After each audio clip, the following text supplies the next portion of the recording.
आज हम बात करेंगे 2026 के सबसे बड़े अंतर्राष्ट्रीय संघर्ष में से एक के बारे में, जहां अमेरिका और उसके मुख्य सहयोगी इजराइल ने ईरान पर सशस्त्र सैन्य हमला कर दिया और इसके बाद ईरान का प्रतिशोध, वैश्विक प्रतिक्रियाएं और संभावित परिणाम। यह संघर्ष सिर्फ मध्य पूर्व तक सीमित नहीं, यह पूरी दुनिया की राजनीति, ऊर्जा सुरक्षा और वैश्विक अर्थव्यवस्था को प्रभावित कर रहा है। ईरान और अमेरिका इजराइल तनाव का इतिहास। 1979 के बाद से अमेरिका और ईरान के रिश्ते लगभग हमेशा तनावपूर्ण रहे हैं। विशेष रूप से ईरान का परमाणु कार्यक्रम, मिसाइल क्षमता और अमेरिका इजराइल के साथ उसके टकराव के कारण पिछले वर्षों में भी विभिन्न सैन्य टकराव, मिसाइल हमले और परमाणु चर्चाएं हुई हैं। 2026 की ताज़ा स्थिति।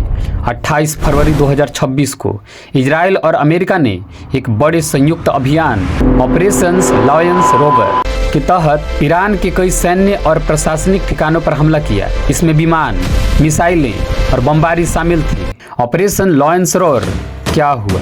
संयुक्त हमले में ईरान के मुख्य सैन्य ठिकानों, मिसाइल साइटों और राजधानी तेहरान के पास लक्ष्यों को निशाना बनाया गया। अमेरिका और इजराइल के मुताबिक यह हमला आक्रमणकारी क्षमता को कम करने के उद्देश्य से किया गया था। प्रत्यक्ष रिपोर्टों के अनुसार इस दौरान विस्फोटों और भारी सैन्य कार्रवाई की गूंज सुनाई दी। अमेरिकी ताकत का प्रदर्शन। अमेरिका ने अपने सबसे शक्तिशाली एयरक्राफ्ट कैरियर और आधुनिक विमानों को तैनात किया।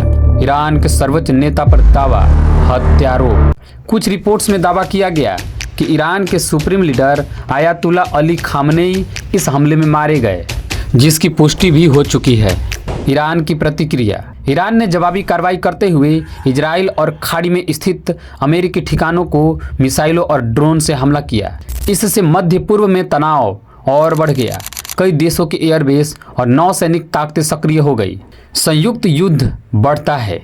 ईरान के प्रतिशोध ने संघर्ष को एक बड़े क्षेत्रीय युद्ध की तरफ आगे बढ़ा दिया, जिसमें गल्फ देशों में भी मिसाइलें और ड्रोन दागे गए। कई क्षेत्रीय दल जैसे हिजबुल्लाह भी संघर्ष में शामिल होने लगे। वैश्विक और राजनीतिक परिणाम। संघर्ष से स्ट्रेट ऑफ हॉर्मज, जो दुनिया के सबसे महत्वपूर्ण तेल मार्गों में से एक है, और उसे अस्थिर कर दिया गया है। इससे तेल की कीमतों पर भारी असर और वैश्विक अर्थव्यवस्था पर दबाव पड़ेगा। वैश्विक राजनीतिक प्रतिक्रिया। संयुक्त राष्ट्र, यूरोपीय यूनियन और कई देशों ने कड़े शब्दों में युद्ध की निंदा की और तत्काल युद्ध विराम की मांग की। कई पड़ोसी देशों ने चेतावनी दी कि क्षेत्रीय स्थिरता खतरे में है। अंतर्राष्ट्रीय सुरक्षा पर असर। अमेरिकी ठिकानों पर मिसाइल हमले और कई देशों के शामिल होने से यह सिर्फ एक क्षेत्रीय संघर्ष नहीं रहा, यह वैश्विक रणनीतिक गठजोड़ और सुरक्षा नीतियों पर बड़ा प्रभाव डाल रहा है। विश्लेषण और संभावित भविष्य। क्या आगे क्या हो सकता है? संघर्ष से राजनीतिक नेतृत्व में बदलाव, प्रतिबंधों की भूमिका और परमाणु कार्यक्रम पर नए समझौते तक के मार्ग प्रभावित हो सकते हैं। वैश्विक शक्तियां जैसे चीन, रूस और संयुक्त राष्ट्र अब डिप्लोमेसी और मध्यस्थता प्रयास बढ़ा सकते हैं। लंबी अवधि का अध्ययन। एकेडमिक रिसर्च बताते हैं कि ऐसे निरंतर संघर्षों से देशों का आर्थिक नुकसान, निवेशों में गिरावट और राजनीतिक अस्थिरता गहरी हो सकती है, जो सिर्फ युद्ध क्षेत्र नहीं बल्कि भविष्य की आर्थिक दिशा को प्रभावित करते हैं। आज का संकट सिर्फ युद्ध नहीं, रणनीतिक, राजनीतिक गठजोड़, परमाणु नीति और दुनिया की ऊर्जा सुरक्षा, सब कुछ एक साथ जुड़ा हुआ है। अगर आप इस तरह की गहरी अंतर्राष्ट्रीय कहानी और विश्लेषण पसंद करते हैं तो हमारे चैनल को सब्सक्राइब करें, बेल आइकन दबाएं और नीचे कमेंट में लिखें कि अगला वीडियो किस विषय पर चाहते हैं।